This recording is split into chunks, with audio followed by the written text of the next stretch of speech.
Welcome to মাইস coaching.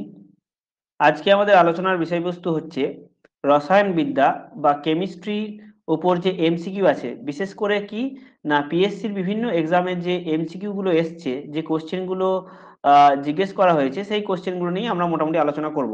আমরা কোশ্চেনগুলো MCQ ফরম্যাটে রেখেছি।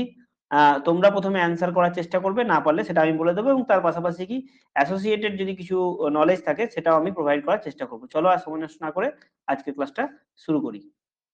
তো দেখো প্রথমের যে কোশ্চেন, নিচের কোনটি ধাতু নয়? নিচের কোনটি ধাতু নয়? 1 নম্বর কোশ্চেন দেখো, নিচের কোনটি ধাতু নয়?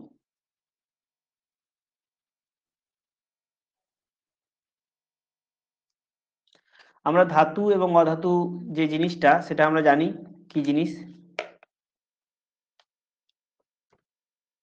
ধাতু নয় বলেছে। খুব ভালো করে পড়ো জিনিসটা ভালো করে।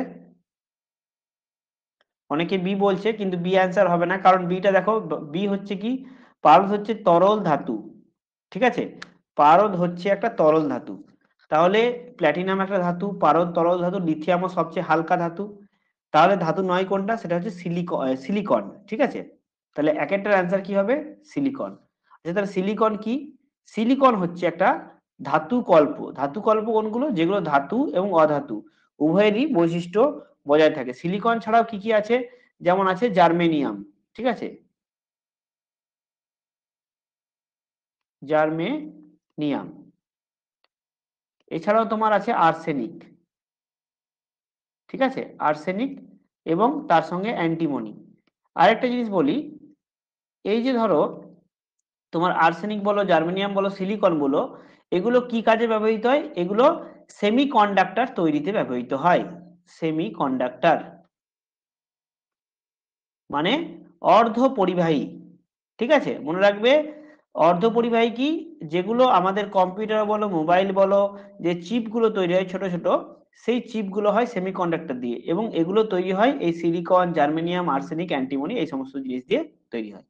ঠিক আছে, বেশ। নেক্সট দেখো, নিম্নের কোন এলপিজি গ্যাস, আচ্ছা, নিম্নের কোন প্রক্রিয়ায় হবে? ঠিক আছে, নিম্নের কোন প্রক্রিয়ায়, মানে এলপিজি গ্যাস আমাদের সিলিন্ডার থেকে যে প্রক্রিয়ায় আমাদের যে গ্যাসটা আছে, ওভেনটা আছে, সে ওভেনে আসে, সেই প্রক্রিয়াটা কি? মেনলি এটাই বলেছে। কোন প্রক্রিয়ায় আসে?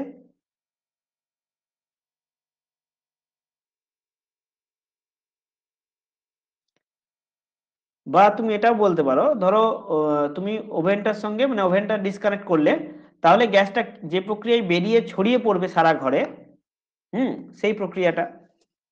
বাহ, সবাই ঠিক আনসার দিয়েছো। এটা হচ্ছে ব্যাপন বা ডিফিউশন প্রক্রিয়া।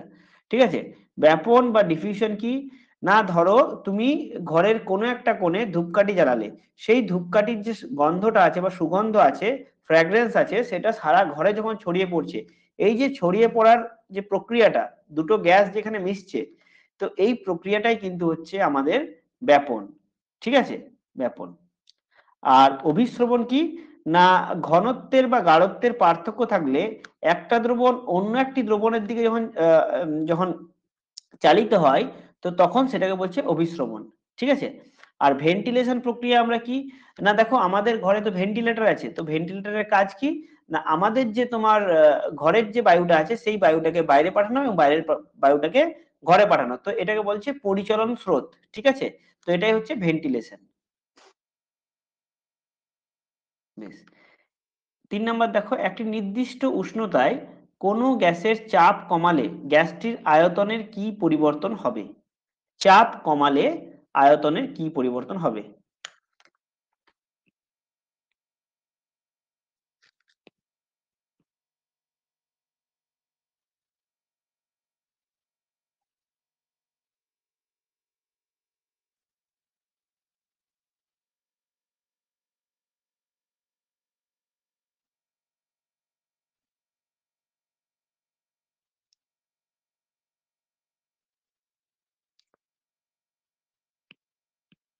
কি হবে? বয়েলের সূত্র মনে আছে তোমাদের? বয়েলের সূত্র, বয়েলের সূত্র কি? একটি নির্দিষ্ট উষ্ণতায় নির্দিষ্ট কোনো ভরের যদি আমরা মানে গ্যাসটির আয়তন যেভাবে পরিবর্তন হয় তার চাপ কি হয় তার ব্যস্ত অনুপাতে পরিবর্তিত হয়। মানে কি জানি আমরা বয়েলের সূত্র থেকে আমরা জানি ভি বেরিয়াস 1/p। ঠিক আছে, এটা হচ্ছে কি বয়েলস ল। ঠিক আছে, বয়েলস বয়েলস ল। বয়েলস বানানটা কি হবে? বেশ, এক সেকেন্ড। এটা হচ্ছে বয়েলের সূত্র। তাহলে বয়েলের সূত্রে আমরা কি দেখতে পাচ্ছি না বয়েলস ল। এখানে যদি দেখো কি বলেছে, চাপ কমালে অর্থাৎ পিটা যদি আমি কমাই তাহলে যেহেতু ভি এর সঙ্গে ব্যস্ত সম্পর্কে আছে, ভি ভেরিজাস 1/p, ভেরিজাস মানে কি সমানুপাতিক চিহ্ন, তাহলে যেহেতু ব্যস্ত সম্পর্ক আছে তাহলে বলতে পারি যে আমাদের আয়তন কিন্তু বাড়বে। ঠিক আছে, আয়তন কি হবে বাড়বে। তাহলে গ্যাসের চাপ কমালে আয়তন বাড়ে। ঠিক আছে, বেশ। আর একটা সূত্র আছে চার্লস। চার্লসে কি স্থির, চাপ স্থির, সেখানে আয়তন উষ্ণতার সঙ্গে যে তোমার ভলিউম আছে মানে আয়তন আছে সেটা কি হারে পরিবর্তিত হয় সেটাই বলা আছে। তো বয়েলে চার্লসের সূত্রটা কি হবে, ভি ভেরিয়াস টি। এটা হচ্ছে চার্লস ল। ঠিক আছে, চার্লস ল। বেশ, এখানে মনে রাখবে একটি গুরুত্বপূর্ণ তথ্য, যে কোনো একটি জেনারেল গ্যাস বা সাধারণ গ্যাস বা রিয়েল গ্যাস যেটা বলছে বাস্তব গ্যাস, সেটা কি না তোমার চার্লস এবং বয়েলের সূত্র কিন্তু মেনে চলে না। যেগুলো আইডিয়াল গ্যাস সেগুলোই মেনে চলে। এবং এই যে রিয়েল গ্যাস আছে, বাস্তব গ্যাস আছে, সেই বাস্তব গ্যাস আইডিয়াল গ্যাসের মতো আচরণ কখন করে না তোমার কি খুব উচ্চ চাপ এবং নিম্ন তাপমাত্রা, এই হচ্ছে কন্ডিশন। ঠিক আছে, বেশ। নেক্সট দেখো 4 নাম্বার, নিম্নের কোনটি গ্যাসের আহ গড়, আচ্ছা গড় বেগ, হ্যাঁ ঠিক আছে, গড় বেগকে নির্দেশ করে।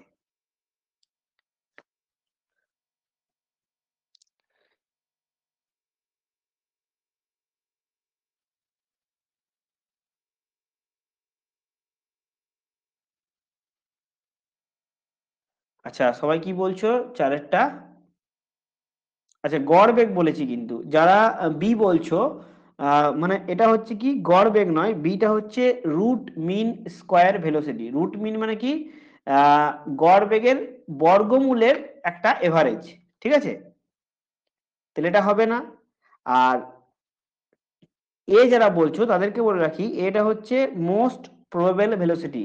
তাহলে কি একটা সম্ভাব্য বেগ, একটা মোস্ট প্রবাবল মানে কি সম্ভাব্য, মোস্ট মানে কি সব থেকে বেশি সম্ভাব্য বেগ, সর্বোচ্চ সম্ভাব্য বেগ, সেটা হচ্ছে তোমার এটা। তাহলে এটা হচ্ছে মোস্ট প্রবেবল ভেলোসিটি, বলা ভুল হবে, এটাকে বলতে হবে স্পিড। ঠিক আছে, স্পিড। আর এটা হচ্ছে কি রুট মিন স্কোয়ার স্পিড বা ভেলোসিটি। আর এটা হচ্ছে তোমার কি, এটা হচ্ছে তোমার ওই যে বলছি গড় বেগ, এভারেজ ভেলোসিটি। তাহলে অ্যান্সারটা কি হবে, এটা হবে। তাহলে গড় বেগ হচ্ছে এটা। এই তিনটে ভেলোসিটির যে তোমার টার্ম গুলো আছে, √2 RT/m, এটা কিন্তু গোটাটাই রুট হবে। ঠিক আছে, √2 RT/m মানে এই গোটাটাই হবে, এটাও গোটাটা হবে আর এটাও গোটাটাই হবে। ঠিক আছে, তো এই যে তোমার তিনটে টার্ম সেটা কিন্তু অবশ্যই তোমাদেরকে মনে রাখতে হবে। ঠিক আছে, বেশ। নেক্সট দেখো, নিচের কোনটি একটি নিউট্রাল অক্সাইড, নিচের কোনটি একটি নিউট্রাল অক্সাইড?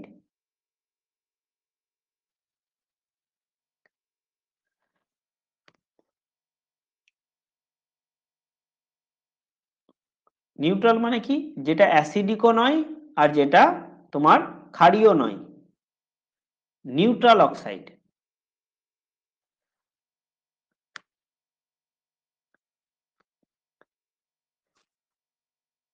আচ্ছা এখানে বলি, যেগুলো ধাতব অক্সাইড সেগুলো হচ্ছে সমস্ত কিন্তু ক্ষারীয় অক্সাইড। ঠিক আছে, আর যেগুলো অধাতব অক্সাইড সেগুলো হচ্ছে কি তোমার সাধারণত অ্যাসিডিক হয়, সাধারণত অ্যাসিডিক হয়, মনে রাখবে।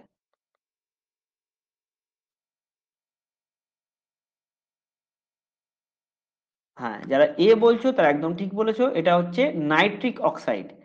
আর জিঙ্ক এবং ক্যালসিয়াম হচ্ছে কি তোমার বেসিক অক্সাইড, আর সালফার ডাই অক্সাইড হচ্ছে একটা অ্যাসিডিক অক্সাইড। ঠিক আছে, তাহলে এটা হচ্ছে অ্যাসিডিক, অ্যাসিডিক, ক্যালসিয়াম হচ্ছে বেসিক। আচ্ছা, এই জিঙ্ক অক্সাইড যেটা আছে সেটা হচ্ছে কি অ্যাম্ফোটেরিক অক্সাইড। অ্যাম্ফোটেরিক মানে কি, যেটা বেসিক এবং অ্যাসিডিক দুটো নেচারই দেখায়, সেটা হচ্ছে অ্যাম্ফোটেরিক। এটা হচ্ছে অ্যাম্ফোটেরিক অক্সাইড।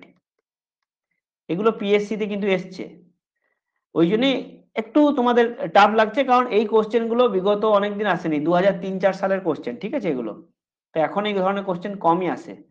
বেশ, ফেনল ও ফর্মালডিহাইড নিম্নের কি তৈরিতে ব্যবহৃত হয়? ফেনল এবং ফর্মালডিহাইড।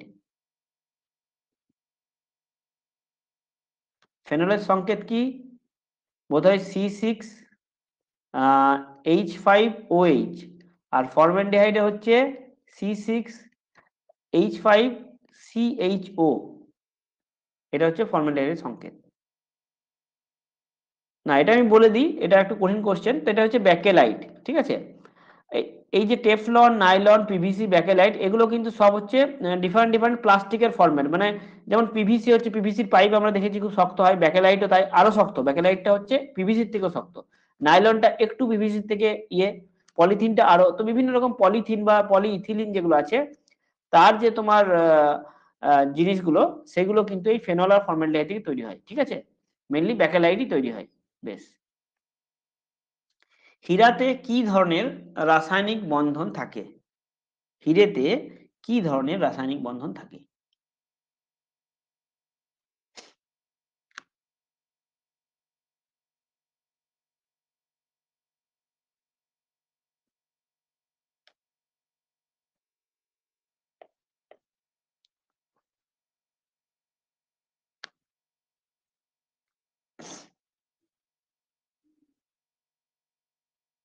হ্যাঁ, ঠিক বলেছো, এটা হচ্ছে সমযোজী বন্ধন। ঠিক আছে, কোভ্যালেন্ট বন্ড বা সমযোজী বন্ধন। মনে রাখবে, যেগুলো অধাতু তাদের সমস্ত যে বন্ধনগুলো হয় সেগুলো হচ্ছে সমযোজী। অধাতু বলতে কি, যেমন ধরো আমি বলতে পারি কার্বন ডাইঅক্সাইড, নাইট্রোজেন ডাইঅক্সাইড, ঠিক আছে, বা এখানে HNO3, এই সমস্ত রকম যে বন্ধনগুলো আছে, বা আরো যদি বলি আমি CH4, C2H2, এই সমস্ত বন্ধনগুলো হচ্ছে সমযোজী। ঠিক আছে, আর যেগুলো ধাতব, যেমন সোডিয়াম ক্লোরাইড, ঠিক আছে, তারপরে তোমার ম্যাগনেসিয়াম ক্লোরাইড, তারপরে তোমার এদিকে NaOH, এই সমস্ত বন্ধনগুলো হচ্ছে কি না তোমার তড়িৎযোজী। ঠিক আছে, এগুলো হচ্ছে তড়িৎযোজী। আর যেগুলো ধাতব সেগুলো হচ্ছে, এই ধাতবগুলো তড়িৎযোজী, আর যেগুলো অধাতব সেগুলো হচ্ছে সমযোজী। মেটালিক মানে তড়িৎযোজী, একই ব্যাপার। ঠিক আছে, বেশ, হলো। নেক্সট দেখো, 8 নম্বর কোশ্চেন, প্রাকৃতিক রাবার নিম্নের কিসের পলিমার? প্রাকৃতিক রাবার নিম্নে কিসের পলিমার?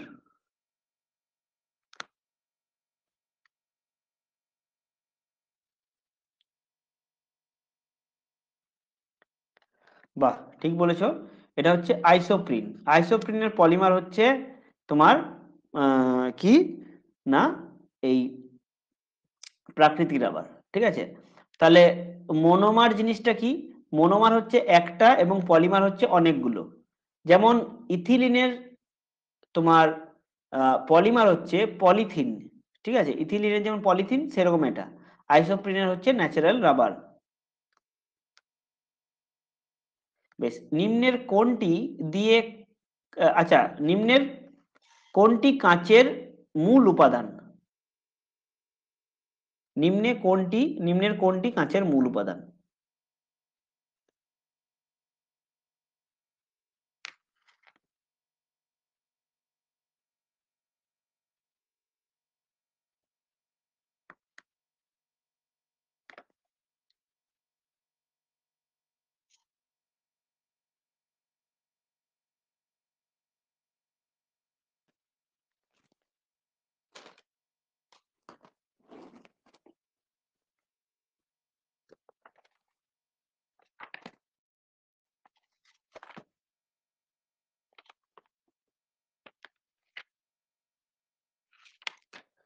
আচ্ছা, এখানে দেখো এই কাঁচে সোডিয়াম সিলিকেট এবং ক্যালসিয়াম সিলিকেট দুটোই কিন্তু থাকে, ঠিক আছে।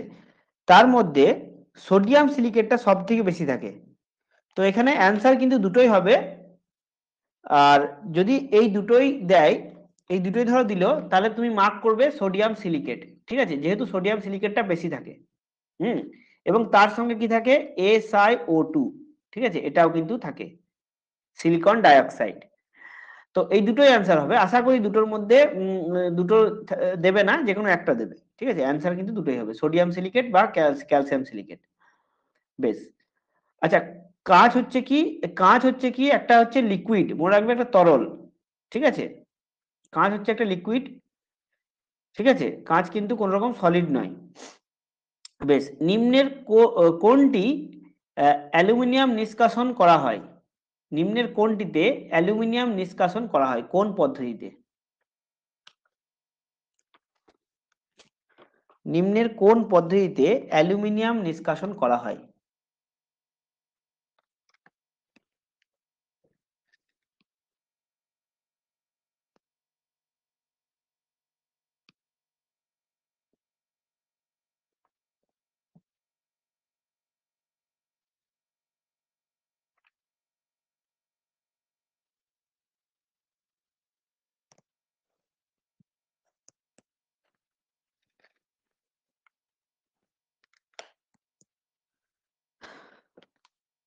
আচ্ছা দেখো, এটা কি হবে, এটা হচ্ছে বেয়ার্স প্রসেস।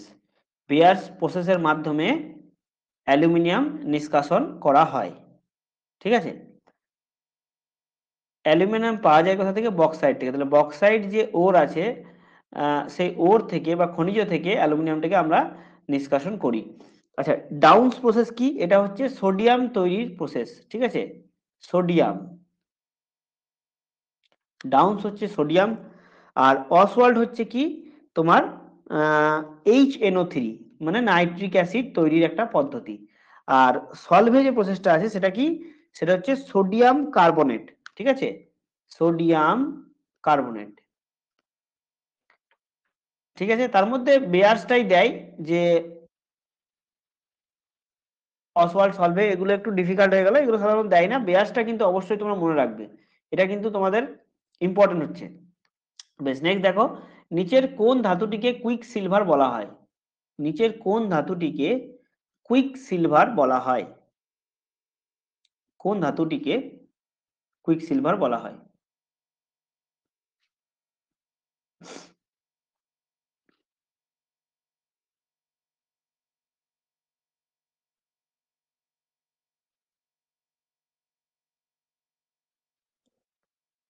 হ্যাঁ, সবাই ঠিক বলেছো, এটা হচ্ছে পারদ।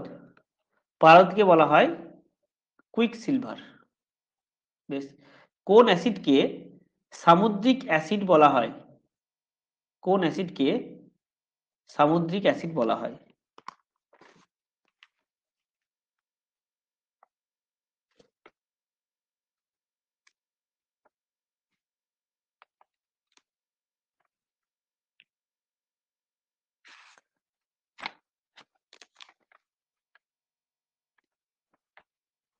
এই অ্যাসিডটা সমুদ্র থেকে পাওয়া গিয়েছিল, মানে সমুদ্রের একটা লবণকে প্রসেস করে এটা তৈরি করা হয়েছিল।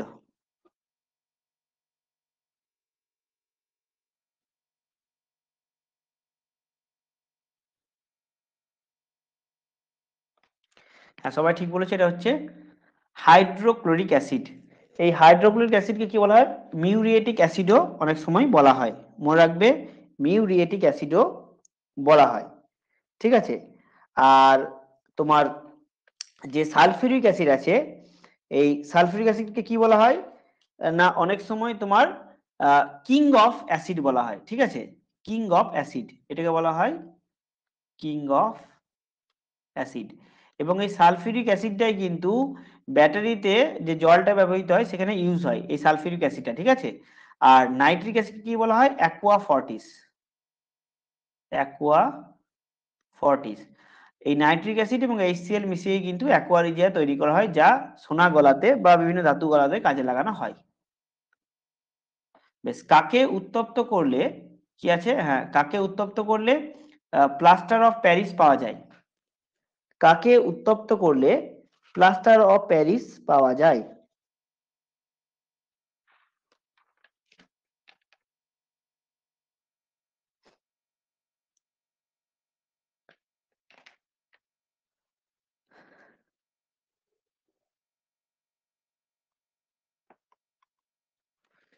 হ্যাঁ ঠিক বলেছো, এটা হচ্ছে জিপসাম। জিপসামকে তোমার উত্তপ্ত করলে প্লাস্টার অফ প্যারিস আমরা পাই। কারণ কি, জিপসামকে যখন উত্তপ্ত করি, জিপসাম থেকে কিছু পরিমাণ জল বেরিয়ে যায়, দিয়ে প্লাস্টার অফ প্যারিস তৈরি হয়। তাহলে জিপসামের সংকেতটাকে বলে নিই কি হয়, CaSO4 2H2O।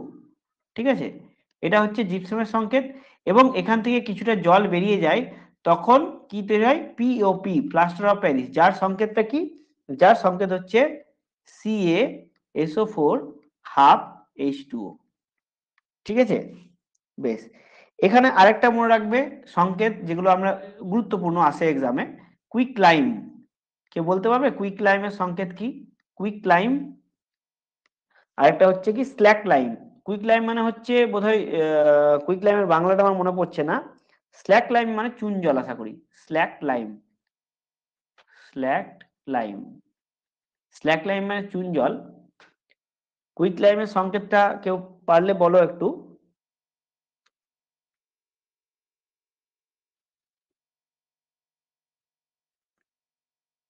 Quick লাইমের সংকেতটা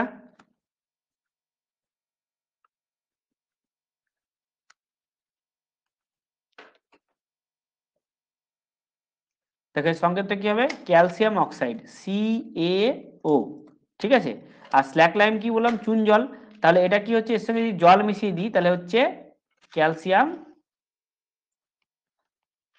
hydroxide. ঠিক আছে, তাহলে CaOH2। ঠিক আছে, বেশ। আরো কিছু কিছু আছে, যেমন কস্টিক সোডা, কস্টিক পটাশ, এগুলো পরে আরো আসবে, সেগুলো সেই জন্য এগুলো বলছি না। বেশ, 14 নম্বর কোশ্চেন দেখো, ডিসচার্জ টিউবে কোন গ্যাসটি থাকে না? ডিসচার্জ টিউবে কোন গ্যাসটি থাকে না?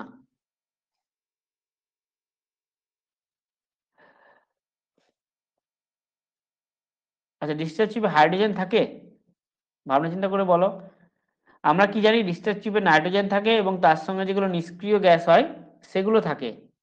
অনেকে বলছো, আমিও কনফার্ম নই, তাহলে কনফিউজ হয়ে যাচ্ছে। ঠিকঠাক বলো।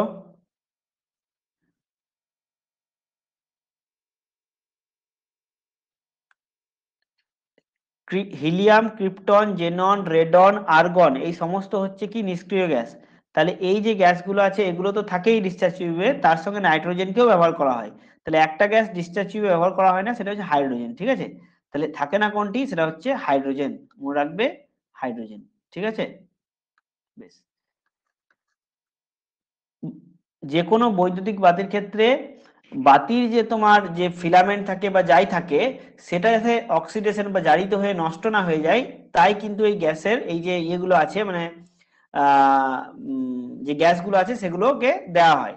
ঠিক আছে, neon, argon, xenon, radon, krypton, helium, সমস্ত। এবং সমস্ত গ্যাস যখন দেব, তখন কি হবে না, এদের নিজস্ব একটা আলো আছে। যেমন সোডিয়ামের হলুদ আলো হয়। ঠিক আছে, তো বিভিন্ন গ্যাসের বিভিন্ন রকম আলো হয়, নিয়নেরও কিছুটা হলুদ রঙের আলোটা হয় নিয়নের।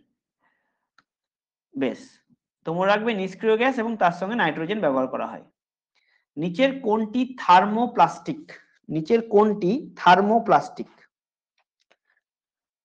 আচ্ছা, এখানে বলে রাখি, আহ থার্মোপ্লাস্টিক, ঠিক আছে বলো।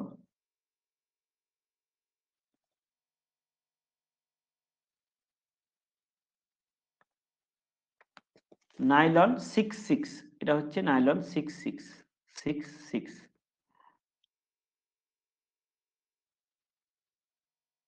নাইলন 66, ব্যাকেলাইট বললাম। মনে রাখবে পিভিসি থেকে নাইলন 66 যেটা আরো মানে শক্ত। ঠিক আছে, আচ্ছা এখানে একটা জিনিস বলে রাখি, থার্মোপ্লাস্টিক হচ্ছে কোনগুলো, যেগুলোকে খুব সহজেই তোমার কি করা যায়, আহ দোমড়ানো মোচড়ানো, যে দোমড়ানো মোচড়ানো বলবো না, যেটাকে যেটার আকার বারবার পরিবর্তন করা যায়। ঠিক আছে, আর থার্মোসেটিং প্লাস্টিক কোনগুলো? থার্মোসেটিং গুলো কি না, যেগুলো আকার কিন্তু আহ বারবার পরিবর্তন করা যায় না, ঠিক আছে, সেগুলো হচ্ছে থার্মোসেটিং, মনে রাখবে। আচ্ছা, এখানে নাইলনের যে অপশনটা অনেকের কনফিউজ হবে, নাইলন বাদ দিয়ে আমি একটা অপশন দিচ্ছি এপক্সি, ঠিক আছে, এপক্সি, এপক্সি দিলাম। দেখো এটা সঠিক অ্যান্সার হবে পিভিসি। পিভিসি হচ্ছে থার্মোপ্লাস্টিক, মনে রাখবে। পলিথিন, পিভিসি এটা হচ্ছে থার্মোপ্লাস্টিক, এবং থার্মোসেটিং হচ্ছে ব্যাকেলাইট এবং এপক্সি, এই দুটো হচ্ছে থার্মোসেটিং। এগুলোকে সহজে একবার আকার পরিবর্তন করলে আবার আকার পরিবর্তন কিন্তু বারবার করা যায় না, ঠিক আছে। বেশ, তাহলে দু ধরনের প্লাস্টিক, একটা হচ্ছে থার্মোপ্লাস্টিক, একটা হচ্ছে থার্মোসেটিং। থার্মোপ্লাস্টিকের উদাহরণ কি দেখলাম? পিভিসি, পলিভিনাইল ক্লোরাইড, আর একটা হচ্ছে তোমার কি, পলিথিন,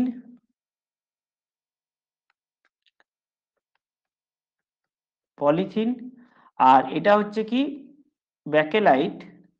এই কোশ্চেনগুলো একটু আনকমন কোশ্চেন, কারণ এই কোশ্চেনগুলো সচরাচর আমরা আলোচনা করিনি। এগুলো এখন যেগুলো এক্সাম হয় সেই এক্সামে দেয় না, কিন্তু পুরোনো যদি পিএসসির কোশ্চেন দেখো এই কোশ্চেনগুলো তুমি কিন্তু পাবে, ঠিক আছে। এবারে ভরসা নেই, হয়তো পুরোনো কোনো একটা সাল থেকে এই কোশ্চেনটা দিয়ে দিল, 1 নাম্বার মিস হয়ে যাবে। বেশ, হ্যাঁ, নেক্সট যে কোশ্চেনটা আছে এটা কিন্তু আছে, Mg2+ এর সমসংখ্যক ইলেকট্রন আছে যে আয়নটিতে, কোনটিতে বলো?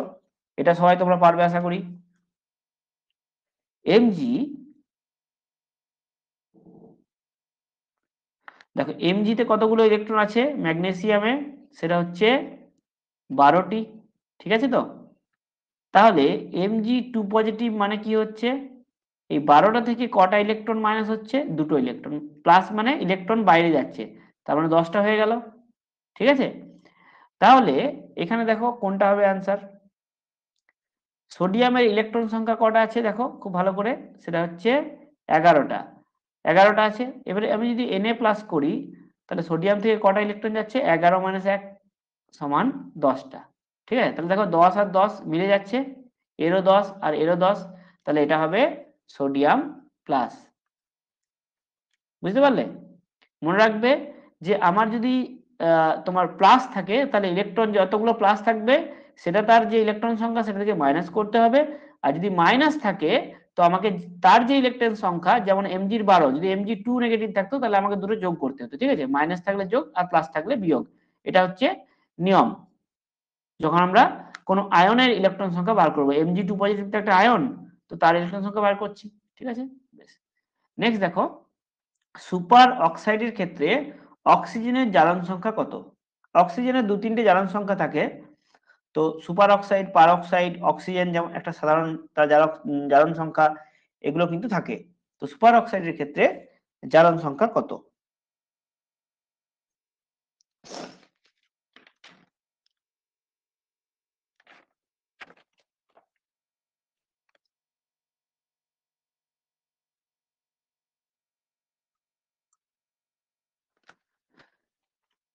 দেখো এটা কত হবে, এটা হচ্ছে -12, ঠিক আছে, -12 হচ্ছে জ্বালন সংখ্যা।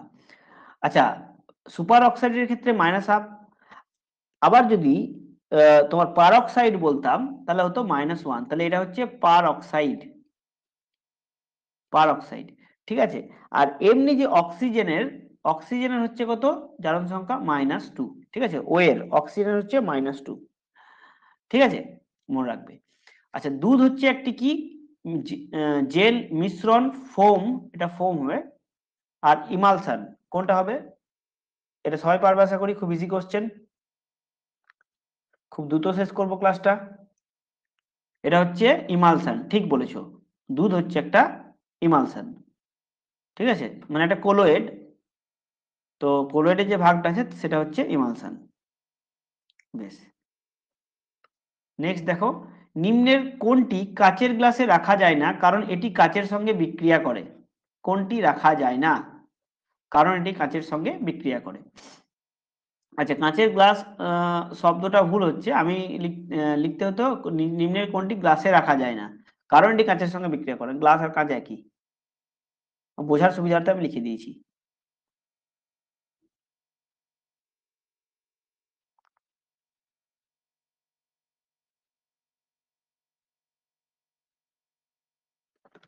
কি অ্যান্সার হবে?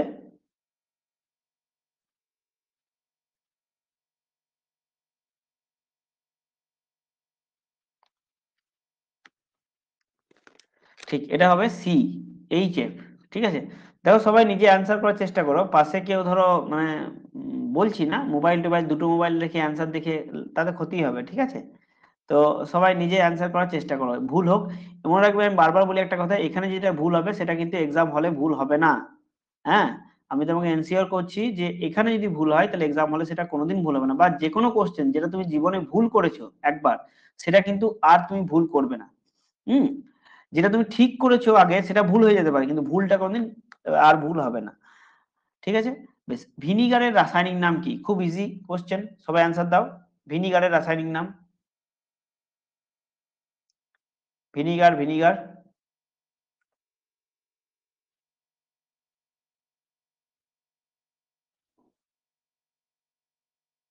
বাহ, সবাই ঠিক বলেছে, এটা হচ্ছে লঘু অ্যাসিটিক অ্যাসিড। ঠিক আছে, লঘু অ্যাসিটিক অ্যাসিড। নেক্সট দেখো, ফিউজ তার নিম্নের কি কি দ্বারা গঠিত? ফিউজ তার নিম্নের কি কি দ্বারা গঠিত? ফিউজ তার নিম্নের কোন কোন ধাতু দ্বারা গঠিত?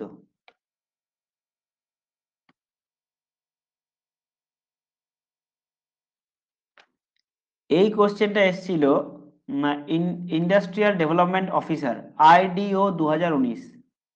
ঠিক আছে, এবার আরেকটা তোমাদের তথ্য দিই, এই সেম কোশ্চেন পিএসসি বিসিএস প্রিলিমসে করেছিল তোমার কত সালে না 2006 বোধ হয়।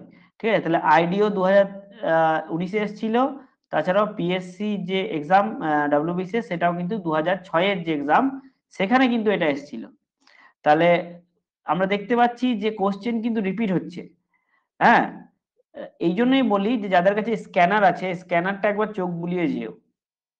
স্ক্যানারটা যে প্রিভিয়াস ইয়ারের কোশ্চেন গুলো আছে, বা যে কোনো সোশ্যাল তোমার সাইট থেকে, গুগলে যে যে কোনো সাইট থেকে যেখানে পাবে প্রিভিয়াস ইয়ারের কোশ্চেন গুলো অ্যাটলিস্ট একবার দেখে যেও।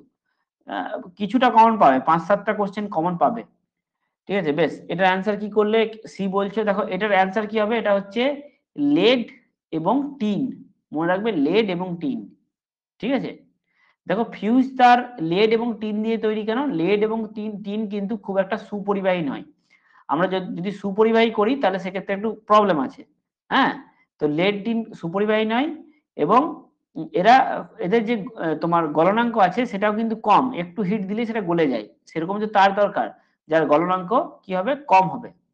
ঠিক আছে, বেশ। এটা লেড এবং টিন দিয়ে তৈরি, তো এই পার্সেন্টেজটা না মনে রাখলেও কোন কোন ধাতু ব্যবহৃত হয় সেটা কিন্তু অবশ্যই তোমরা মনে রাখবে, সেটা হচ্ছে লেড মানে সীসা, এবং টিন এসএন। ঠিক আছে, পিবি এবং এসএন, পিবি অ্যান্ড এসএন। ঠিক আছে, বেশ। দেখো, কার্বন ডাই অক্সাইডের আণবিক ওজন 44, এর বাষ্প ঘনত্ব কত? কার্বন ডাই অক্সাইডের আণবিক ওজন, আণবিক ওজন কি করে বার করে? দেখো ইজিলি বার করতে পারবে, দেখো CO2 কত আমরা জানি, CO2 হচ্ছে কার্বনের তোমার আণবিক ওজন কত, সেটা হচ্ছে 12, আণবিক ও পারমাণবিক যাই বলো। আর অক্সিজেনের আণবিক কত, সেটা হচ্ছে 16 × 2 মানে 32, তাহলে কত হচ্ছে 12 + 32 মানে হচ্ছে 44। তাহলে কার্বনের আণবিক ওজন হচ্ছে 44। যেমন তোমার ধরো NO2 দিল, ধরো নাইট্রোজেন ডাইঅক্সাইড, তো এন এর ক্ষেত্রে আমরা কত জানি, 7, এবং অক্সিজেনের কত জানি আমরা, সেটা হচ্ছে 16×2 = 32, তাহলে 32-এ 7 হচ্ছে 39। তাহলে এইভাবে কিন্তু আণবিক ওজন আমাকে বার করতে হবে, তারপরে আমি সবকিছু করব। আচ্ছা, কি অ্যান্সার দিলে সবাই? কেউ সি বলছো, কেউ ডি বলছো। দেখো এখানে একটা ফর্মুলা আছে, যে আণবিক ওজন যদি এম হয় আর বাষ্প ঘনত্ব যদি ক্যাপিটাল ডি হয়, তাহলে এম ইজিক্যাল টু হচ্ছে 2D, তাহলে ডি ইজিক্যাল টু হচ্ছে m/2। এম হচ্ছে আণবিক ওজন, তার আণবিক ওজন আমি 44 বসিয়ে দিলাম, বাই 2 মানে হচ্ছে 22। ঠিক আছে, তাহলে এটা হচ্ছে 22 অ্যান্সার। এই কোশ্চেনটাও তোমার মিসলেনিয়াস যে 2019-এর এক্সাম সেখানে কিন্তু এসেছিল। ঠিক আছে, বেশ, হয়ে গেল। নেক্সট কোশ্চেনে যাই। বেকিং পাউডার আসলে, এটা তো একদমই জলের মতো কোশ্চেন, সবার অ্যান্সার করা উচিত, খুব দ্রুত করা উচিত, গুগল না দেখেই করা উচিত। গুগলের সাহায্য না নিয়ে করতে হবে।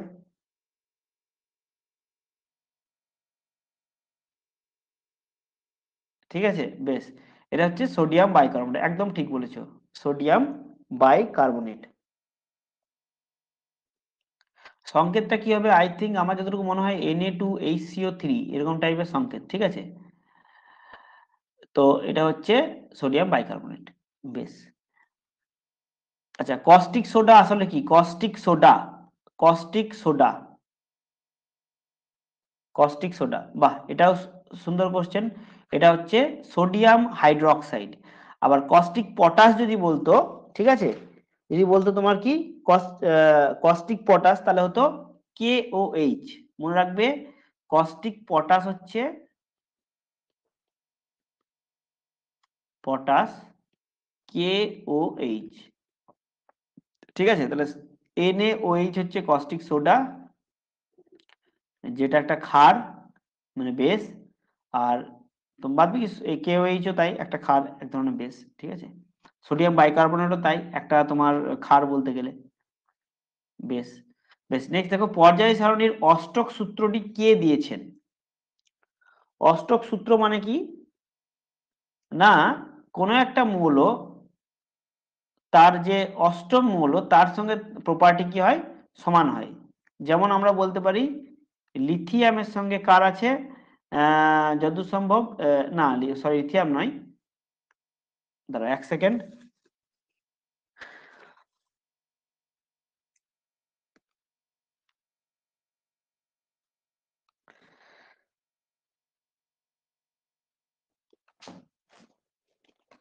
বেশ, তো এটা কি? হ্যাঁ, তোমরা ঠিক বলেছো, এটা হচ্ছে নিউজিল্যান্ড। নিউজিল্যান্ড দিয়েছেন অষ্টক সূত্র, এবং ডোবের নায়ার দিয়েছেন তোমার ত্রয়ী সূত্র। ঠিক আছে, ত্রয়ী সূত্র, এগুলো সব কিন্তু পর্যায় সারণী সূত্র। লিথিয়ামের সঙ্গে বোধহয় কার, বেরিলিয়াম, একটু দেখবে তোমরা, লিথিয়ামের সঙ্গে বেরিলিয়াম, আর নাইট্রোজেনের সঙ্গে ফসফরাস, এদের মনে হয় অষ্টক মিল আছে। ঠিক আছে, একবার দেখে নেবে। তো এই পর্যায় সারণী অষ্টক সূত্রটি কে দিয়েছেন, বা পর্যায় সারণীর ত্রয়ী সূত্র কে দিয়েছেন, এই কোশ্চেন গুলো কিন্তু মাঝে মাঝে আসে।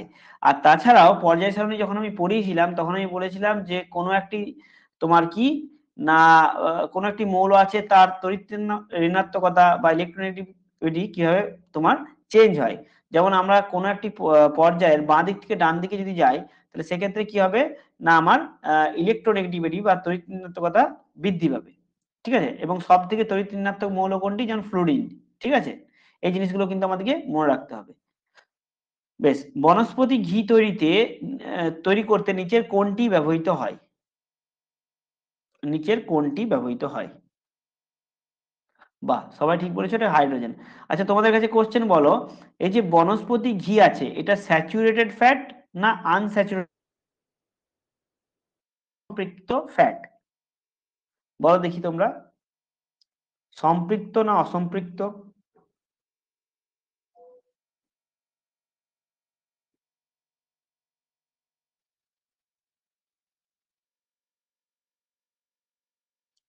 বেশ, একজন বললে আনস্যাচুরেটেড। আচ্ছা, এবার বলো তো, এবার বলো, বেশ, তোমরা বললে, এবার ঠিক না ভুল আমি বলবো না এখন, তোমরা বলো যে অসম্পৃক্ত ফ্যাট বা স্বাস্থ্যের জন্য ভালো, না সম্পৃক্ত ফ্যাট স্বাস্থ্যের জন্য ভালো? কে একজন বলো তো, যে স্যাচুরেটেড ফ্যাট স্বাস্থ্যের জন্য ভালো, না আনস্যাচুরেটেড ফ্যাট স্বাস্থ্যের জন্য ভালো?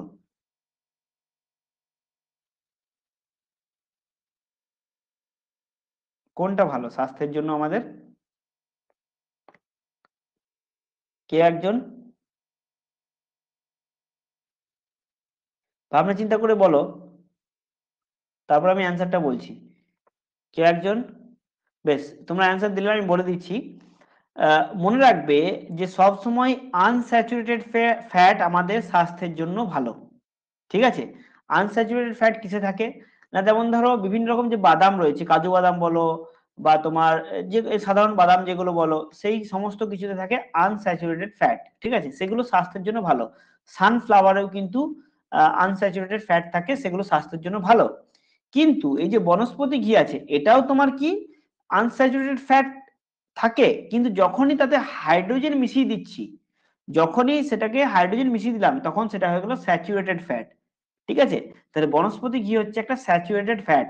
কারণ হাইড্রোজেন কেন মেশানো হয়? যাতে ওই ঘিটা শক্ত হয়ে যায়। ঠিক আছে, তো শক্ত হলেই কিন্তু সেটা স্যাচুরেটেড হয়ে গেল, এবং স্যাচুরেটেড হলেই সেটা কি স্বাস্থ্যের পক্ষে ক্ষতিকর, কারণ সেটা কি করে আমাদের কোলেস্টেরলকে বাড়িয়ে দেয়।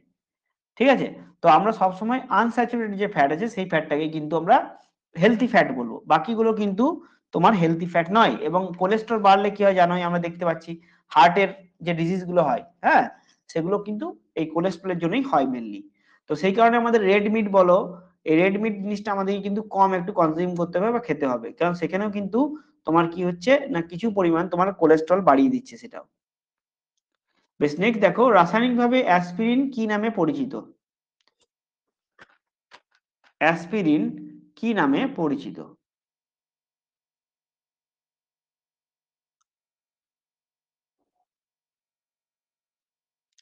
ঠিক বলেছো একদম, অ্যাসিটাইল স্যালিসাইলিক অ্যাসিড হচ্ছে তোমার অ্যাসপিরিনের নাম। ঠিক আছে, নেক্সট দেখো, এলপিজি গ্যাস যে দুর্গন্ধে পাওয়া যায়, এলপিজি গ্যাসের যে দুর্গন্ধটা পাওয়া যায় সেটা কিসের জন্য? এলপিজি গ্যাসে, এলপিজি গ্যাসের নিজস্ব কোনো গন্ধ থাকে না, মনে রাখবে। এটাতে কিন্তু একটা বিশেষ গ্যাস মেশানো হয় তোমার, যে কারণে গন্ধটা ওঠে। অনেকে সি বলছো, বাট সি হবে না, এটা হচ্ছে ইথাইল মার্কেপটন। মনে রাখবে, ইথাইল মার্কেপটন থাকার জন্য এটাতে দুর্গন্ধ হয়। আর এলপিজি গ্যাসে কি থাকে? এলপিজি গ্যাসে এই তিনটে থাকে, বিউটেন, প্রোপেন, আইসোবিউটেন। এটা নিয়ে এলপিজি গ্যাস গঠিত হয়, কারণ কি বিউটেন, প্রোপেন, আইসোবিউটেন এগুলো জ্বলে যায়। আর ইথাইল মার্কেপটন যখন বেরোয়, তো সেই গ্যাসটা কি শুধুমাত্র আমাদের যে স্মেলটা যায়, কটু গন্ধ যায়, সেটার জন্য দায়ী হচ্ছে ইথাইল মার্কেপটন। নইলে আমরা বুঝতেই পারবো না গ্যাস বেরোচ্ছে, তাহলে দুর্ঘটনা হয়ে যাবে। ঠিক আছে, তাহলে বিউটেন, প্রোপেন, আইসোবিউটেন তো থাকছেই, কিন্তু দুর্গন্ধের জন্য দায়ী হচ্ছে ইথাইল মার্কেপটন। কোনটি দার্শনিক উল নামে পরিচিত? কোনটি আহ দার্শনিক উল নামে পরিচিত?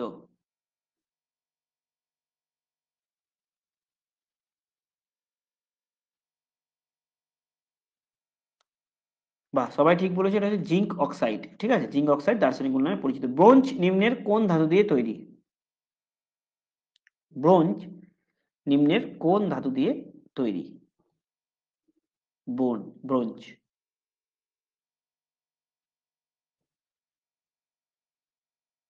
একদম ঠিক বলেছো, এটা হচ্ছে কপার এবং টিন দিয়ে তৈরি হচ্ছে ব্রোঞ্জ।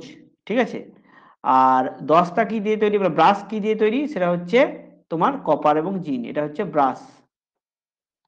ঠিক আছে, ব্রাশ হচ্ছে তোমার কপার এবং জিন, এবং কপার এবং টিন দিয়ে তৈরি হচ্ছে ব্রোঞ্জ। নেক্সট দেখি, ইটাই ইটাই রোগটি নিম্নের ইটাই ইটাই রোগটি কেন হয়? কোন ধাতুটির জন্য হয়? একদম ঠিক বলেছে, এটা হচ্ছে ক্যাডমিয়াম। ঠিক আছে, পারদের জন্য হয় মিনামাটা। মিনামাটা। আর আর্সেনিকের জন্য হয় black foot disease. Black foot disease. ঠিক আছে, আর সিলিকা থেকে হয় সিলিকোসিস। ঠিক আছে, সিলিকা থেকে হয় সিলিকোসিস, আর আয়রন থেকে হয় সিডেরোসিস। ঠিক আছে, এই কয়েকটা রোগ মনে রাখবে। আচ্ছা, ভূপৃষ্ঠের সবচেয়ে বেশি কোন পদার্থটি রয়েছে? মানে ভূপৃষ্ঠের যে ক্রাস্ট আছে না, ভূপৃষ্ঠ কি কি দিয়ে তৈরি? ভূপৃষ্ঠ যদি এটা হয়, এই উপরে একটা লেয়ার আছে, এটা হচ্ছে তোমার কি ক্রাস্ট। ক্রাস্টের পরে কি আছে? ম্যান্টেল। ঠিক তো? আচ্ছা, ম্যান্টেলের পরে কি আছে? তোমার আউটার কোর এবং ইনার কোর, বা ম্যান্টেলের পরে আছে অ্যাসথেনোস্ফিয়ার। Sorry, asthenosphere. অ্যাসথেনোস্ফিয়ার লিখে দিলাম। এরপরে আছে আউটার কোর আর ইনার কোর। ঠিক আছে, তো এই ক্রাস্ট কি দিয়ে তৈরি? মেনলি সব থেকে বেশি আছে ক্রাস্টে, সেটা হচ্ছে অক্সিজেন। ঠিক আছে, ক্রাস্টে সব থেকে বেশি, প্রায় 46% মতো অক্সিজেন আছে। তারপরে আছে সিলিকন। ঠিক আছে, নেক্সট আছে সিলিকন, সিলিকন হচ্ছে সেকেন্ড। ওকে, আর পৃথিবীর যে ইনার কোর রয়েছে সেটা হচ্ছে সলিড। ঠিক আছে, ইনার কোরটা হচ্ছে সলিড, মানে ভিতরের একদম ভেতরের কোর যেটা একদম ভেতরে রয়েছে সেটা হচ্ছে সলিড, সেটা হচ্ছে লোহা এবং নিকেল দিয়ে তৈরি। তার জন্য এটাকে অনেক সময় এ নাইফ বলা হয়, এনআই ফর নিকেল আর এফি ফর তোমার ফেরাস, তাহলে এটাকে বলা হয় নাইফ, এবং লোহা এবং নিকেল দিয়ে তৈরি। আমাদের পৃথিবীতে যে ম্যাগনেটিক ফিল্ড তৈরি হচ্ছে সেটাও কিন্তু এই নাইফের জন্যই কিন্তু তৈরি হচ্ছে, মনে রাখবে। আর আমাদের পৃথিবী কি, আমাদের যে ম্যাগনেটিক ফিল্ডটা আছে সেটা কি করছে না, সৌরঝড় থেকে আমাদেরকে প্রতিনিয়ত প্রতিনিয়ত রক্ষা করছে। মানে আমাদেরকে বলতে আমাদের স্কিনে কিছু হবে না সৌরঝড়ে, কিন্তু আমাদের যে ইন্টারনেট ব্যবস্থা বা স্যাটেলাইট সিস্টেম সেটা সমস্ত কিছু বিগড়ে যাবে, ঠিক আছে। বেশ, নেক্সট দেখো, নিম্নের কোনটি রোদ উষ্ণতা বৃদ্ধির সঙ্গে কমতে থাকে? নিম্নে কোনটি রোদ উষ্ণতা বৃদ্ধির সঙ্গে কমতে থাকে? কোনটি রোদ কমতে থাকে?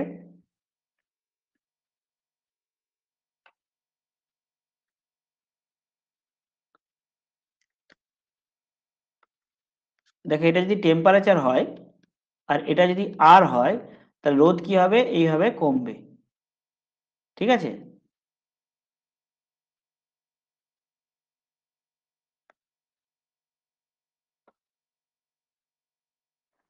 দেখো, এখানেই কিন্তু তোমাদেরকে মানে একটা কি বলবো, কমন সেন্স যেটা বলে সেটা কিন্তু লাগাতে হবে এইখানে। কমন সেন্স কিরকম কমন সেন্স, না একটা জিনিস লক্ষ্য করো, তোমরা কিন্তু নিজেদের উপরে হাসবে একটু পরে, কারণ কি দেখো, এগুলো জিনিসগুলো ধরতে হবে পরীক্ষার হলে।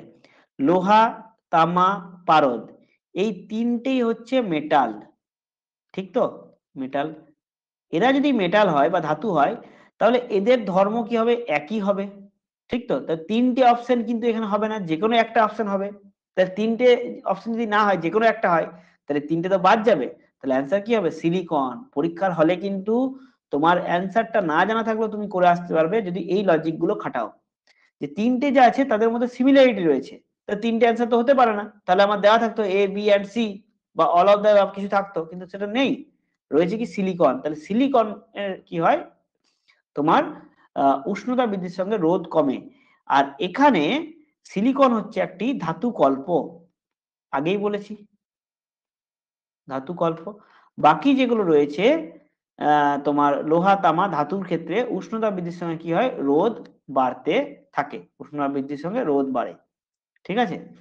বেশ, ফুলারেন্স দেখো, ফুলারেন্স বা ফুলারেন হলো কার্বনের কি একটি?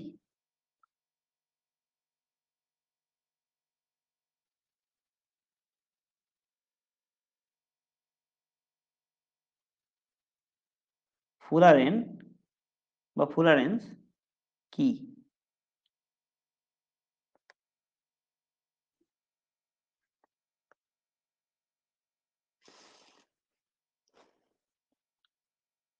হুম, ঠিক বলেছো, এটা হচ্ছে কার্বনের অ্যালট্রপ, ঠিক আছে। ফুলারেন্স বলো, ডায়মন্ড বলো, যত যত আছে সেগুলো হচ্ছে কার্বনের অ্যালট্রপ। গ্রাফাইট, গ্রাফিন, এই সমস্ত কিছু হচ্ছে কার্বনের অ্যালট্রপ। নিম্নের কোনটিতে ক্লোরিন পাওয়া যায় না? নিম্নের কোনটিতে ক্লোরিন পাওয়া যায় না?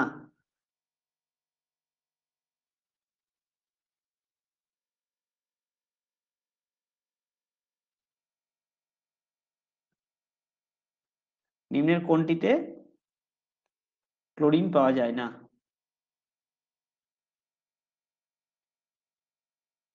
হুম, একদম ঠিক বলেছে, এটা হচ্ছে ক্লোরোফিল। বাকি যে ডিডিটি আছে, এটা হচ্ছে ডাইক্লোরো ডাইফিনাইল, তা ডাইক্লোরো ক্লোরিন আসছে। ক্লোরোফর্মের সংকেত হচ্ছে CH Cl3, ঠিক আছে।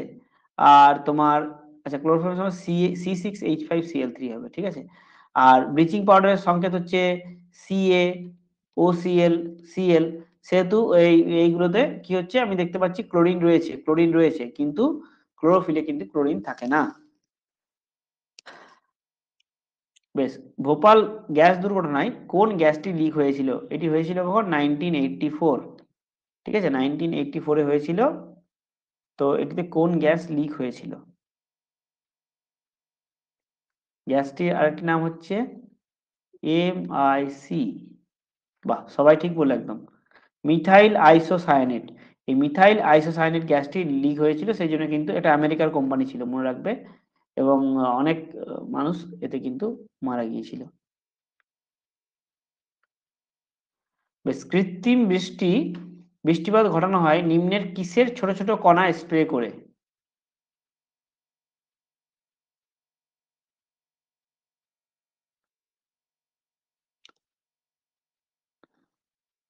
দেখো, এর আগে আমি বলেছিলাম যে তোমার হাইড্রোজেন ব্রোমাইড বা হাইড্রোজেন ব্রোমাইড কি না অন্য কিছু, বেশ ওটা আমি দেখছি।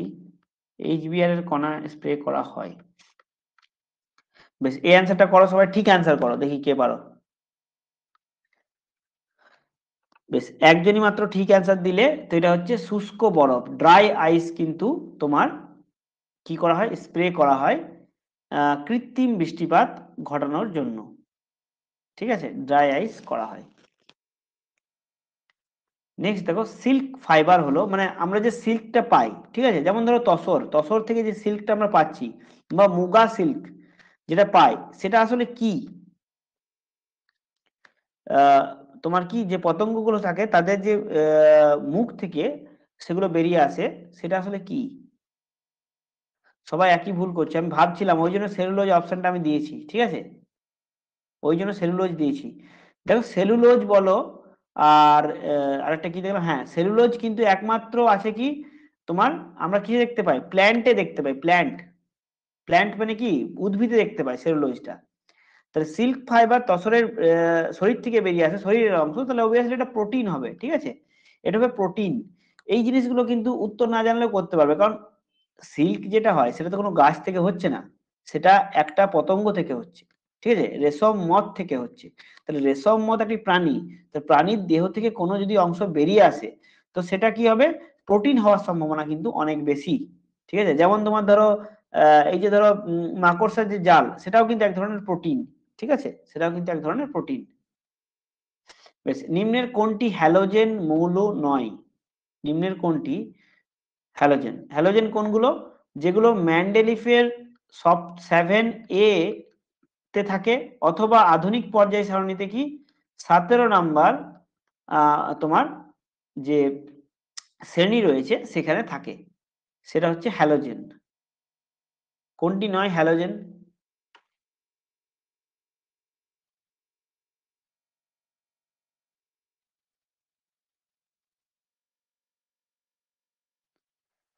খুব ভালো করে লক্ষ্য করো। হ্যাঁ, একদম ঠিক, যারা ডি বলছে একদম ঠিক।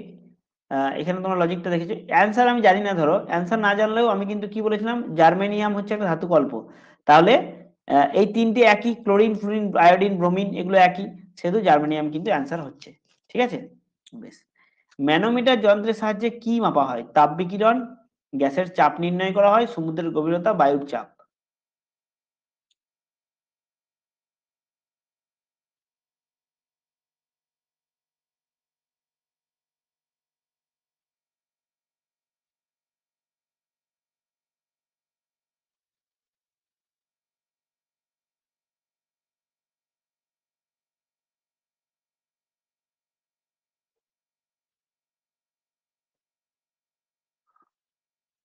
হুম, ঠিক বলেছো, ম্যানোমিটার যন্ত্রের সাহায্যে গ্যাসের চাপ নির্ণয় করা হয়। ঠিক আছে, আর বায়ুর চাপ কি, ব্যারোমিটার। ঠিক আছে, নেক্সট দেখো, ইউরেনিয়ামের তেজস্ক্রিয় ক্ষয়ের ফলে কি উৎপন্ন হয়, মানে ইউরেনিয়ামটা ক্ষয়ে যে আলটিমেটলি কিসে পরিণত হয়?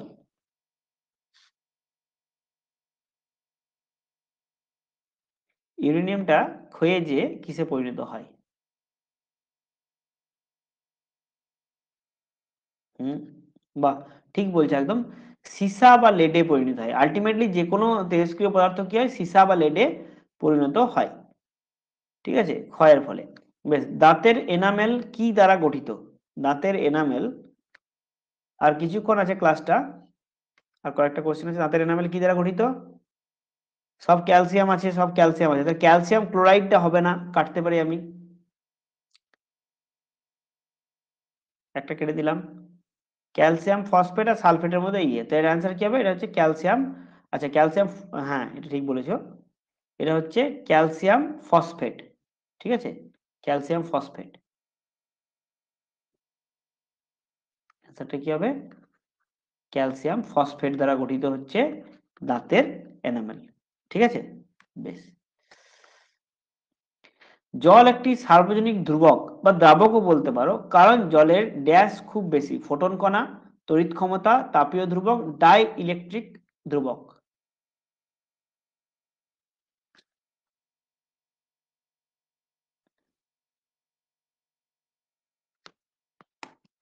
কোনটা হবে বলো?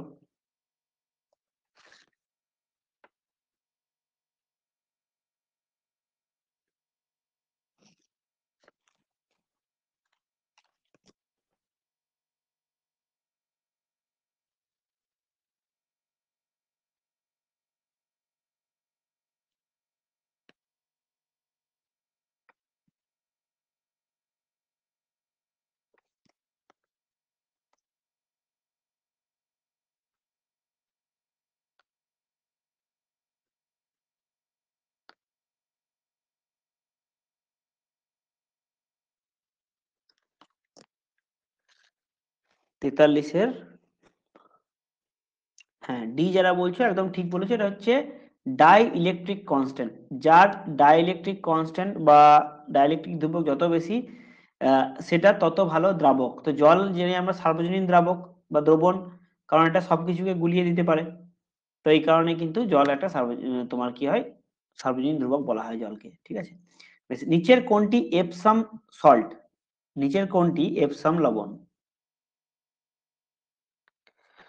অনেকগুলো লবণের আমরা সংকেত পাই, যেগুলো আমি ক্লাস যখন করিয়েছিলাম অ্যাসিড ক্ষার, তখন আমি বলেছিলাম। ঠিক আছে,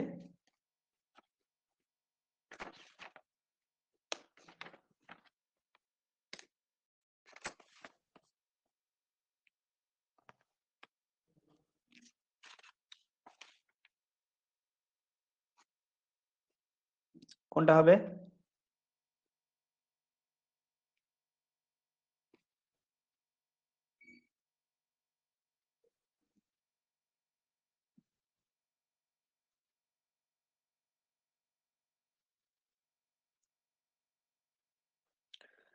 আচ্ছা, এটার অ্যান্সার দাও। কেউ কেউ মনে করতে পারছো না এটা এপসম লবণের সংকেত? কেউ একজন?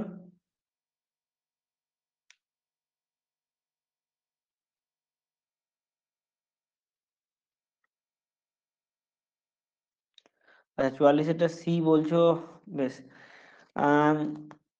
সি এ, না, এটার অ্যান্সার হচ্ছে MgSO4 7H2O। ঠিক আছে, ম্যাগনেসিয়াম তোমার কি, না ম্যাগনেসিয়াম সালফেটের যে লবণ সেটা হচ্ছে তোমার কি এপসাম সল্ট, মনে রাখবে। আচ্ছা, মোহর সল্ট একটা নাম শুনেছি, এটা হচ্ছে অ্যামোনিয়াম ফেরাস সালফেট, মনে রাখবে। আরেকটা সল্টের নাম বলে দিচ্ছি আমি, মোহর সল্ট। ঠিক আছে, মোহর লবণ, এটা হচ্ছে কি, না অনেক বড় সংকেত তাই লিখছি না, আমি লিখে দিচ্ছি অ্যামোনিয়াম ফেরাস, যদিও এক্সামে দেবে না আশা করি, সালফেট। ঠিক আছে, তাহলে এটা হচ্ছে মোহর সল্ট, একটা হচ্ছে এপসাম লবণ। ঠিক আছে, বেশ। আর রক সল্ট হচ্ছে সোডিয়াম ক্লোরাইড, এটা সবাই জানো, বেশ। আচ্ছা, হোয়াইট ভিট্রিয়ালের সংকেত কি? হোয়াইট ভিট্রিয়াল,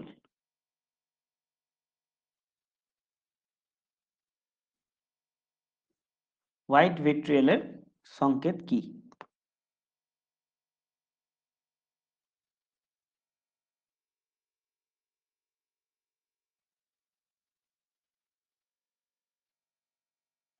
হোয়াইট ভিট্রিয়ালের সংকেত,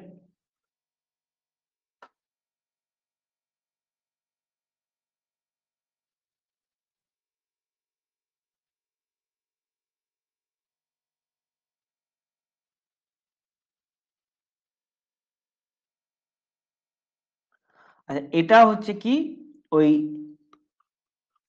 জিঙ্ক সালফেট এবং 7H2। ঠিক আছে, তাহলে হোয়াইট ভিট্রিয়ালের সংকেত হচ্ছে জিঙ্ক সালফেট, মানে এটা হচ্ছে সংকেত ZnSO4 7H2O। ঠিক আছে, আর যদি তোমাদের বলে ধরো ব্লু ভিট্রিয়াল, ব্লু ভিট্রিয়ালের সংকেত হচ্ছে আচ্ছা ভিট্রিয়াল গুলো লিখিয়ে দিচ্ছি পরপর। ব্লু হচ্ছে কি, হোয়াইট তো হয়ে গেল। ব্লু হচ্ছে, মনে রাখবে কপারের যে কোনো জিনিসে ব্লু হয়, তাহলে CuSO4, হ্যাঁ, 5H2, এটা হচ্ছে ব্লু ভিট্রিয়াল, ঠিক আছে। আর গ্রিন হচ্ছে কি না, গ্রিন ভিট্রিয়াল হচ্ছে, আচ্ছা গ্রিন ভিট্রিয়াল আগে বলেছি নাকি, বলিনি, তাহলে সেটা হচ্ছে FeSO4 7H2O। তাহলে দেখো একটা জিনিস খুব ভালো করে লক্ষ্য করো, যে হোয়াইট মানে আমরা জিঙ্কের যে কালারটা থাকে সেটা হচ্ছে সাদা, ঠিক তো। তাহলে জিঙ্কের যদি থাকে, পরীক্ষার হলে হয়তো এতগুলো সংকেত জিঙ্কের সংকেত দিল না, হয়তো তোমাকে ZnSO4 এর একটা দিল, একটা CuSO4 দিল, একটা FeSO4 দিল, নিয়ে বললো হোয়াইট ভিট্রিয়াল কোনটা, তাহলে ZnSO4 হবে। সিমিলারলি ব্লু এবং গ্রিনের ক্ষেত্রে কিন্তু একই করতে পারে, ঠিক আছে। তাহলে এই তিনটে কিন্তু সংকেত খুব ভালো করে মনে রাখবে, বোঝা গেল। কারণ দেখো সবারই ক্ষেত্রে SO4 কমন, খালি চেঞ্জ হচ্ছে জিঙ্ক, কপার আর ফেরাস বা ফেরিক, যাই হোক। আর জল যেটা আছে সেটা দুটোর ক্ষেত্রে একই, হোয়াইট এবং গ্রিনের ক্ষেত্রে 7H2O, খালি ব্লুর ক্ষেত্রে 5H2O, ঠিক আছে। তাহলে এই কয়টা জিনিস কিন্তু মনে রাখবে। তাহলে হোয়াইট কি হলো, জিঙ্ক, ব্লু হচ্ছে কপার, গ্রিন হচ্ছে Fe, এটুকু মনে রাখবে। আর জলের ক্ষেত্রে জলটা কত আছে, হোয়াইটে 7টা আছে, গ্রিনে 7টা আছে, হোয়াইট গ্রিনে 7 করে, আর ব্লুতে আছে 5টা, বাস এটুকু মনে রাখলেই হবে। নিম্নের কোনটি তড়িৎ শক্তিতে যান্ত্রিক শক্তিতে রূপান্তরিত করে, যদিও এটা একটা ফিজিক্সের কোশ্চেন হলো, হুম, তড়িৎ শক্তিকে যান্ত্রিক শক্তিতে রূপান্তরিত করে, ইলেকট্রিক এনার্জিকে মেকানিক্যাল এনার্জিতে কনভার্ট করে, যেটার ব্যবহার তোমরা এখনো শুরু করিনি আমরা কেউ, তবে অনেকে হয়তো করছে, হুম, আস্তে আস্তে করবে। মানে ব্যবহার বলতে কি, ওটা গ্রীষ্মকালে এলে বেশি ব্যবহৃত হয়। হ্যাঁ একদম ঠিক বলেছো, ঠিক ধরেছো, এটা হচ্ছে মোটর। মোটর হচ্ছে কি, দেখো মোটরে তুমি তড়িৎ দেবে, যে কোনো জলের মোটর দেখো তড়িৎ দিচ্ছ তো সেটা জল তুলে দিচ্ছে, হ্যাঁ। আর জেনারেটর ডাইনামো কি দুটোই একই, ওটা কি যান্ত্রিক শক্তিকে, যান্ত্রিক শক্তিটা কি হচ্ছে তড়িৎ শক্তিতে রূপান্তরিত হচ্ছে, ঠিক আছে। বেশ, তাহলে এটা হচ্ছে মোটর। আর চারটে কোশ্চেন। আচ্ছা, ড্যাশ তাপমাত্রায় জলের ঘনত্ব সর্বাধিক, ড্যাশ তাপমাত্রায় জলের ঘনত্ব সর্বাধিক, কোন তাপমাত্রায়, কে একজন, এটা আমি করিয়েছি কিছুদিন আগে, কোন তাপমাত্রায় জলের ঘনত্ব সর্বাধিক, কেউ একজন, একজন বললে আরেকজন বলো। হ্যাঁ ঠিক বলেছো, এটা হচ্ছে 4 ডিগ্রি সেন্টিগ্রেড। আমাদের যে লেক থাকে মানে হ্রদগুলো থাকে রাশিয়া টাশিয়াতে, ওখানে কি হয় না, জলের যে তোমার ওপরের লেয়ারটা সেখানে বরফ জমে যায়, সেটা 0 ডিগ্রি থাকে, এবং নিচের যে টেম্পারেচার সেটা হচ্ছে 4 ডিগ্রিতে থাকে, ঠিক আছে। এর নিচে কিন্তু যায় না, মানে জলের ঘনত্ব, বরফ নয় কিন্তু। বেশ, আচ্ছা 273 কে মানে কি, 273, 0 ডিগ্রি সেন্টিগ্রেডটাই হচ্ছে কি কেলভিন স্কেলে 273 কে, ঠিক আছে, 273, 273 কেলভিন। এবং দিতে পারে যে চরম যে তাপমাত্রা, চরম তাপমাত্রা রেঞ্জ কত হচ্ছে, সেটা হচ্ছে তোমার 0 কে, 0 কে হচ্ছে চরম তাপমাত্রা, পরম তাপমাত্রা যাকে বলে, চরম নয় পরম, সরি, এটা হচ্ছে পরম, পরম তাপমাত্রা যেটা হচ্ছে সেটা হচ্ছে 0 কে। এবং এই টেম্পারেচারে কি হয়, এই টেম্পারেচার যদি আইডিয়ালি এক্সিস্ট করে না, এই ইন রিয়েলিটি এটা এক্সিস্ট করে না, তো কিন্তু এই তাপমাত্রায় পৌঁছালে সমস্ত যে গ্যাস আছে তাদের কাইনেটিক এনার্জি বা গতিশক্তি শূন্য হয়ে যায়, ঠিক আছে। বেশ, নিম্নলিখিত যৌগটি তৈরি করা, আচ্ছা নিম্নলিখিত যৌগটি তৈরি করে মানে যে এসি রায় ছিলেন তিনি ফেমাস হয়েছিলেন কোন যৌগটি তৈরি করে, এই কোশ্চেনটা আমি দেখলাম পুরনো কোশ্চেন।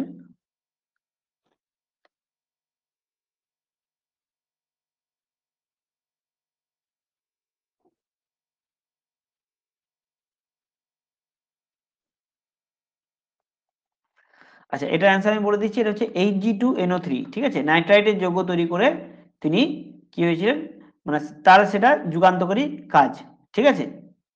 যৌগটা মনে রাখবে নাইট্রাইটের, তার সঙ্গে Hg, ঠিক আছে, নাইট্রাইটের Hg2NO3 2, Hg2NO3 2, Hg2NO3 2। বেশ, হাইড্রোজেনের কোন আইসোটোপটি নিউট্রন বিহীন? হাইড্রোজেনের কোন আইসোটোপটি নিউট্রন বিহীন? যেটাতে একটা ইলেকট্রন একটি প্রোটন আছে, কোনটি দেখো? বাহ, হ্যাঁ একদম ঠিক বলেছো, এটা হচ্ছে প্রোটিয়াম। প্রোটিয়ামে তোমার কি আহ, একটা ইলেকট্রন একটা প্রোটন আছে। আর ডয়টেরিয়াম কি? এই ডয়টেরিয়াম ভারী জল তৈরিতে ব্যবহৃত হয়, D2O। এই ভারী জল কি করে না, যে নিউক্লিয় চুল্লি আছে সেখানে অ্যাজ এ মডারেটর হিসেবে কাজ করে, যার কাজ হলো কি যে গতিগুলো আছে, কণার গতি আছে সেটাকে একটু কমানো, ঠিক আছে। বেশ, কোন আয়রনে কার্বনের পরিমাণ সবচেয়ে কম, মানে শুদ্ধ কার্বন, কার্বনের পরিমাণ কম হলে কি হয়, তোমার সে আয়রনটা খুব ভালো হয়। কোন আয়রনে? হুম, বাহ, ঠিক বলেছো একদম, সেটা হচ্ছে রট আয়রন। রট আয়রনে কার্বনের পরিমাণ সবচেয়ে কম, এটা হচ্ছে পিওরেস্ট ফর্ম অফ আয়রন, তাহলে এটাকে আমরা বলতে পারি পিওরেস্ট। ঠিক আছে। বেশ, এখানেই আমরা কি আজকে যে কেমিস্ট্রির 50টি এমসিকিউ শেষ করলাম। নেক্সট ক্লাসে আরো কিছু ভালো ভালো এমসিকিউ নিয়ে তোমাদের সঙ্গে দেখা হবে। চলো, গুড বাই, সবাই ভালো থেকো।